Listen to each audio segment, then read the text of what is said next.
I thought restoring a 100-year-old mansion would be the hardest part of my life. I was wrong. The real nightmare began the day a sheriff's car pulled up outside my gate, not because I broke the law, but because someone wanted me broken.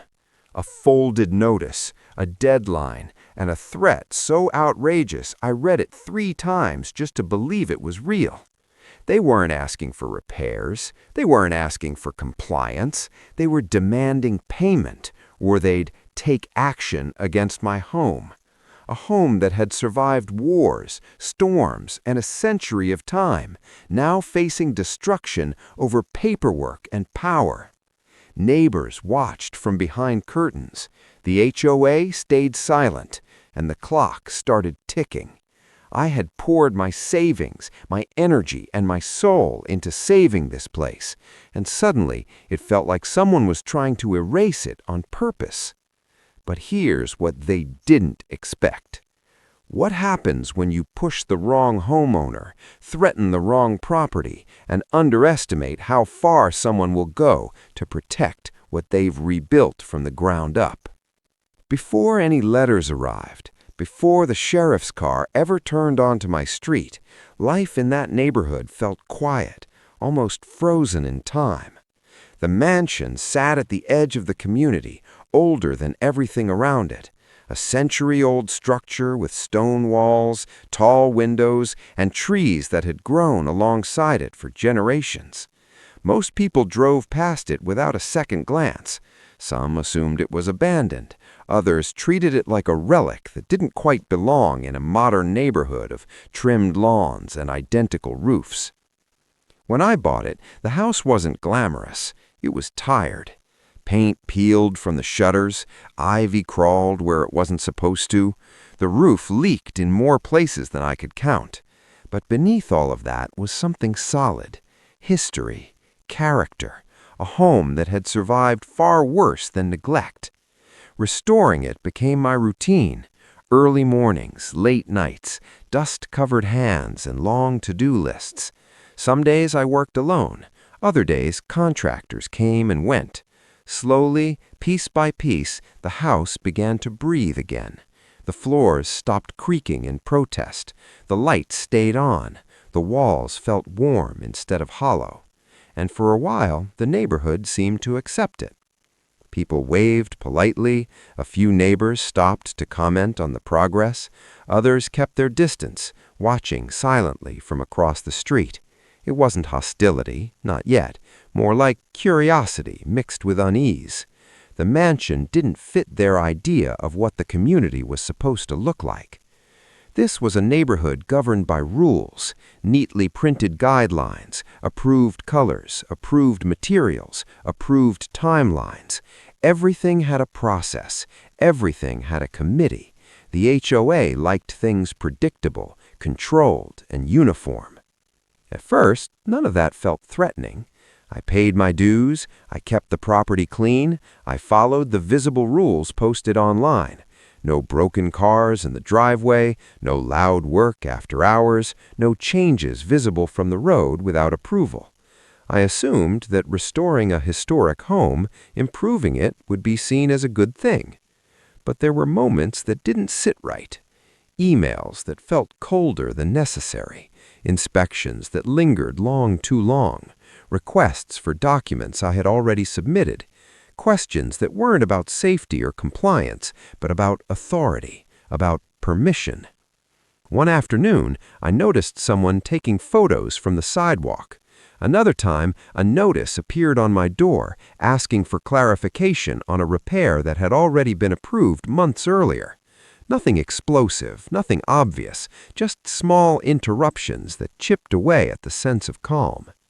The mansion had existed long before the HOA ever did. It had its own zoning history, its own permits, its own legal standing.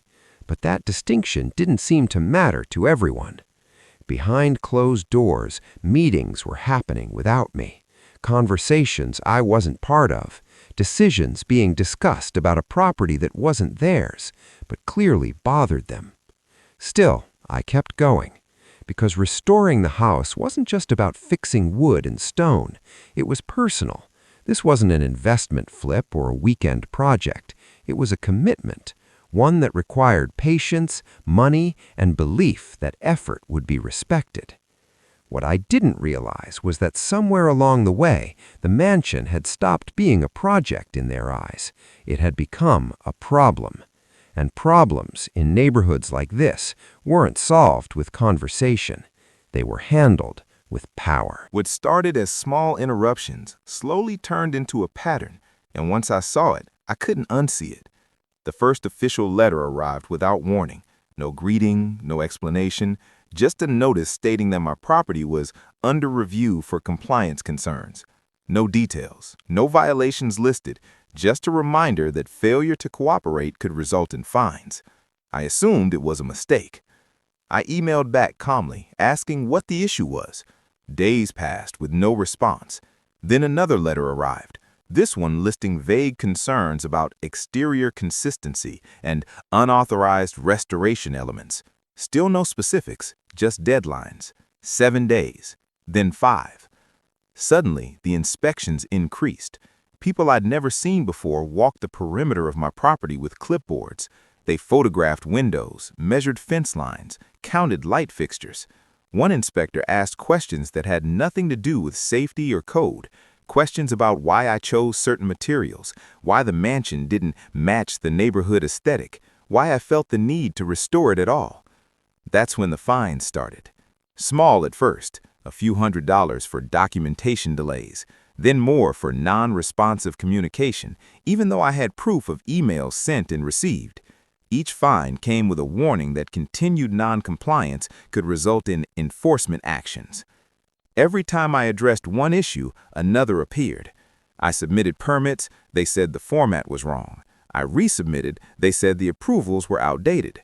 I showed historical exemptions, they said exemptions didn't apply anymore.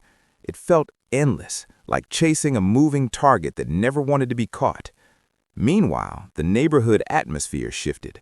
Conversation stopped when I walked by. The polite waves disappeared. Some neighbors avoided eye contact completely. Others watched openly now, no longer pretending they weren't interested. One afternoon, a neighbor finally spoke up. "You know they don't want that house finished, right?" It wasn't said with cruelty, more like resignation, as if everyone already knew the outcome and I was the only one still fighting it. The HOA meetings became closed-door events. My requests to attend were under review. My questions went unanswered, but somehow decisions about my property kept getting made. Then came the ultimatum disguised as policy.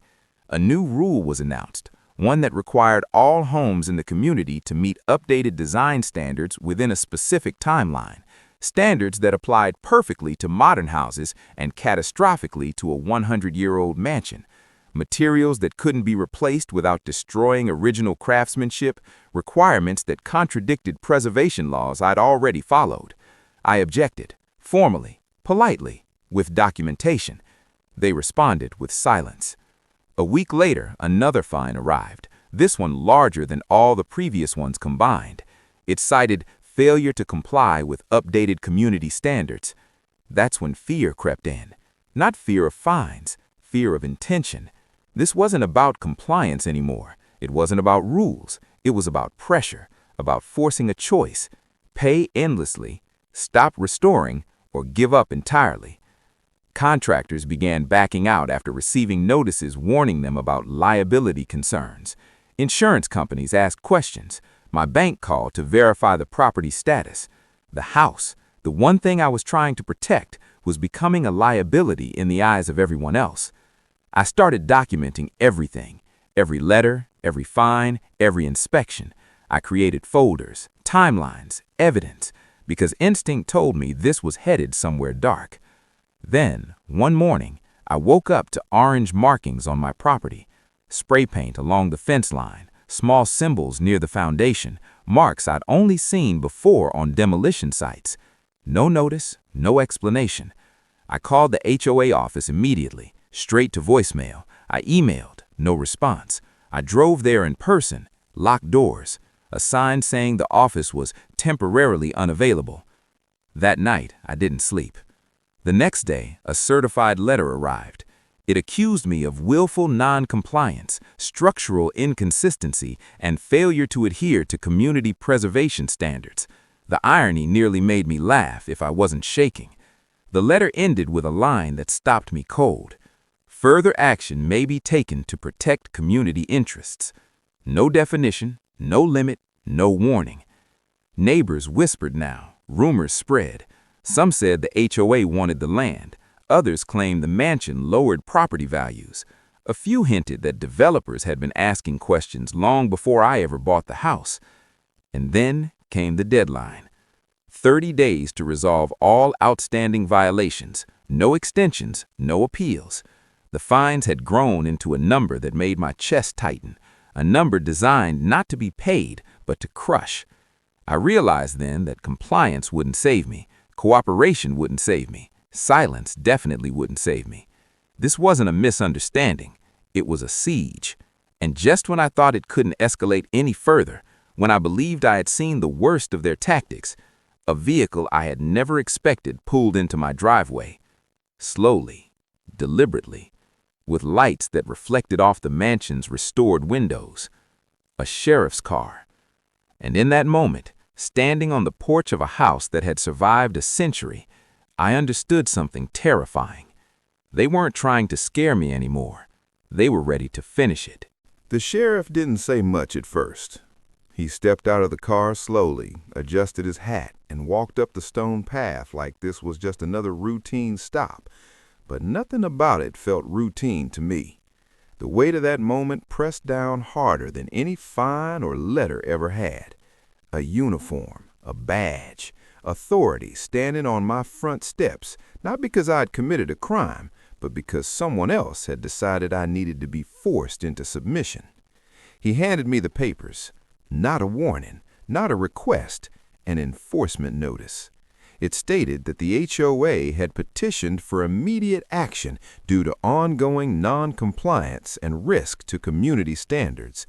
Buried in the language were words that made my stomach drop: liens, seizure, forced remediation, and the most chilling phrase of all, authorization to proceed if conditions were not met.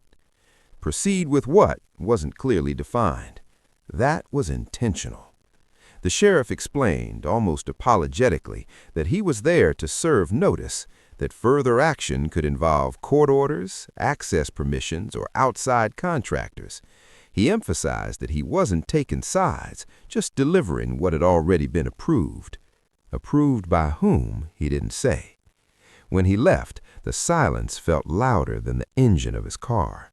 The mansion stood behind me, sunlit and calm, completely unaware of the threat looming over it.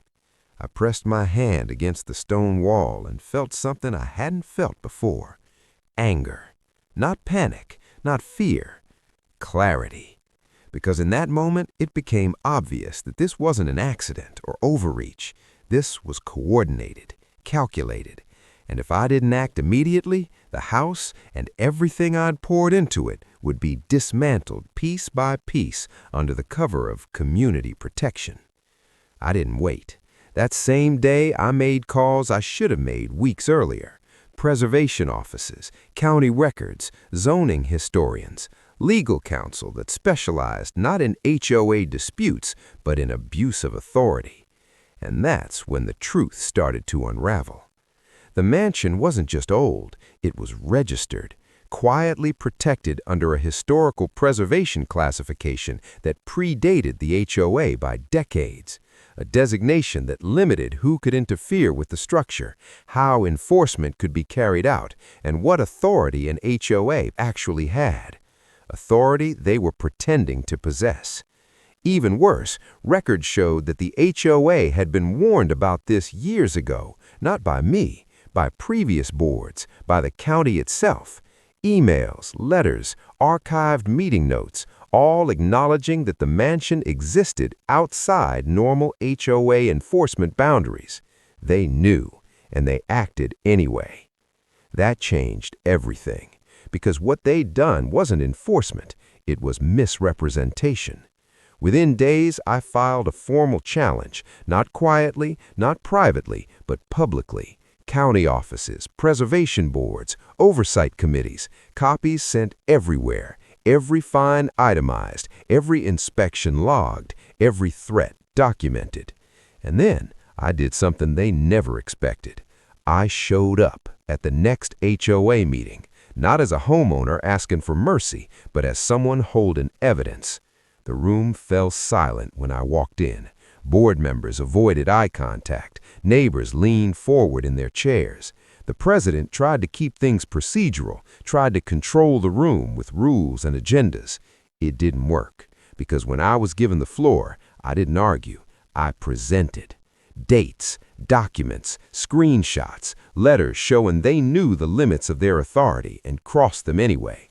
I read their own words out loud, the ones they never expected to be heard outside closed doors. The tension shifted instantly. This wasn't a disagreement anymore. It was exposure. Faces changed. Whispers spread. One board member stood up and left the room entirely. Another tried to interrupt and was shut down by the very neighbors who had once stayed silent.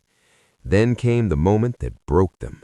I revealed that the sheriff's notice, the one meant to intimidate me, had been issued based on incomplete and misleading information by the HOA, that county officials were now reviewing whether that action constituted abuse of process.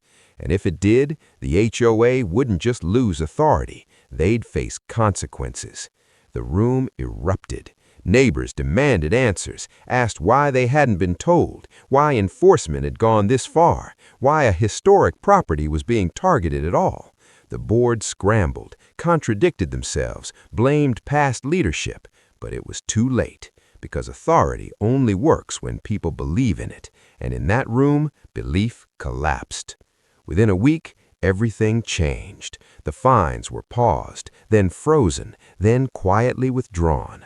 Contractors returned calls. Insurance concerns vanished. County officials issued a notice clarifying the mansion's protected status publicly. And then came the letter, not from the HOA's legal team, from their insurer, stating that coverage would not apply to actions taken outside lawful authority, which meant if this went any further, the board members themselves would be personally liable. The same people who had sent a sheriff to my door, the same people who had threatened to take action. Suddenly, they wanted meetings, conversations, compromise. But power doesn't feel the same once it's exposed, because now they weren't facing a homeowner, they were facing consequences. The sheriff never returned. No trucks arrived, no contractors crossed my gate, no markings reappeared on my property. The siege ended not with an explosion, but with a retreat so quiet it almost felt unreal. But as satisfying as that was, the story wasn't over, because winning back control of my home was only part of it. What came next would determine whether the HOA learned anything at all, or whether this fight would leave a mark far deeper than they ever imagined. When the noise finally stopped, the quiet felt unfamiliar, not peaceful, earned. For the first time in months, there were no letters waiting in my mailbox, no emails marked urgent, no unfamiliar car slowing down in front of the gate. The mansion stood exactly as it had the day before, but everything around it felt different, lighter, as if the air itself had shifted now that the pressure was gone. The HOA never formally apologized. They didn't need to. Their silence said more than any statement ever could. The board announced a restructuring within weeks. 2 members resigned quietly, another didn't seek re-election. The president, the loudest voice, the one who had signed off on most of the enforcement actions, stepped down citing personal reasons. No farewell, no explanation, just gone.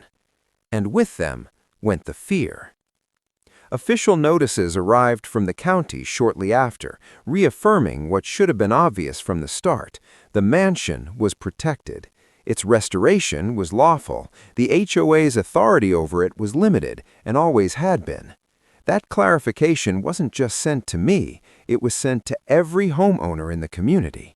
Transparency has a way of changing behavior. The fines were formally voided, not reduced, not negotiated, erased. Liens that had been threatened were never filed. Records were amended. What had once felt like a permanent stain on the property's future disappeared as if it had never existed. But the real impact went beyond paperwork. Neighbors who had avoided me for months began stopping by again. Some apologized openly, others didn't say much, just nodded, waved, or offered help with small things. A few admitted they had been afraid of attracted attention, afraid of being next. That was the hardest part to hear. Because once you understand that fear is the true currency of power, you start to see these situations differently. The HOA hadn't just targeted a house, they had conditioned an entire neighborhood to stay quiet. That conditioning broke. Attendance at meetings doubled. Questions were asked, real ones. Votes were challenged. Rules were reread. Enforcement actions were scrutinized. The board could no longer rely on blind compliance or vague authority. And that mansion? It stopped being a problem. It became a point of pride. People brought friends to see it, asked about its history, complimented the restoration. The very structure they had tried to erase was now the symbol of why unchecked power didn't belong in a community. Restoration resumed fully after that, not just of the house, but of something harder to rebuild: trust. I finished the work slowly, carefully, no rushing, no fear of interruption. Every repaired beam, every restored window felt different now, not defensive, not defiant, free. The house looked stronger when it was done, but what surprised me most was how much stronger I felt standing inside it. I had learned its weaknesses by fixing them, and in the process, I had learned my own limits and what happens when you refuse to surrender quietly. The HOA never attempted another enforcement action on my property, not once. But the consequences of their actions followed them anyway. Legal fees mounted, insurance premiums rose, new policies were introduced limiting enforcement powers, external oversight became mandatory. The era of unchecked authority ended not because someone demanded it loudly, but because someone refused to be crushed silently. That matters. Because stories like this don't start with villains announcing themselves. They start with paperwork, with policies, with phrases like community standards and compliance concerns. They start small, so small you almost convince yourself it's easier to comply than to question. Almost. What this experience taught me is something no letter ever mentioned. Power relies on exhaustion, on the belief that pushing back isn't worth it, on the hope that you'll fold before they have to justify themselves. And most of the time, that hope works. Until it doesn't. The mansion had survived a century of storms, neglect, and change. It wasn't taken down by fire or time, and it wasn't taken down by an HOA with a clipboard and borrowed authority. It stood because someone finally drew a line. Not in anger, not in threats, but with truth. If there's one thing worth carrying forward from this, it's this: rules only matter when they're lawful, fair, and transparent. The moment they're used to intimidate instead of protect, they stop being rules and become weapons. And weapons don't deserve obedience. I didn't win because I was louder. I didn't win because I was richer or smarter or more connected. I won because I paid attention, because I documented, because I refused to accept "that's just how it works" as an answer. The house still stands today, exactly where it has always stood, solid, quiet, unmoved. A reminder that history doesn't belong to those who try to erase it, but to those who protect it when it's most vulnerable. And sometimes, the most powerful thing you can do in the face of authority is simply refuse to disappear.